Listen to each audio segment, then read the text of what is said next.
आपको बताएं, मुल्तान में ईद उल फितर मजहबी अकीदत व एहतराम से मनाई जा रही है। बच्चा पार्टी ईदी लेकर पार्कों में पहुंच गए हैं। मज़ीद तफसीलात जानते हैं अपने नुमाइंदा ABN न्यूज़ दिलजेब आकाश से। जी दिलजेब, बताइएगा इस हवाले से।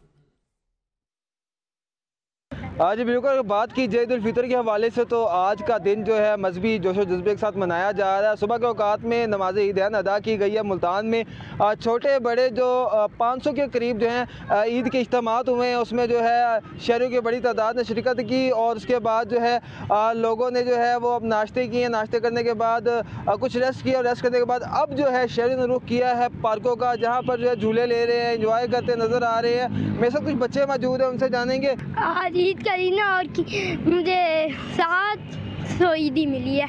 जरा दिखाएं कौन कौन से कैसे कैसे ईदी हैं ये मेरी बच्चों। आप बताइएगा ईद कैसे गुजार रहे हैं और पार्क में आए हुए हैं। नमाज पढ़ी है, फिर खाना खाया, उसके बाद हम रेस्ट किया, उसके बाद हम ये पार्क में आए, थोड़े घूमेंगे, एंजॉय करेंगे, फिर खाना जैसे बाहर से खाते हैं मिल के, पैसे मिला के वैसे खाएंगे। अरे बिल्कुल, पैसे मिला के जो है वो हम खाना खाएंगे, एंजॉय कर रहे हैं। और अगर बात की जाए मुल्तान में इस वक्त पार्कों में जो है आवाम एंजॉय करती नज़र आ रही है। जी।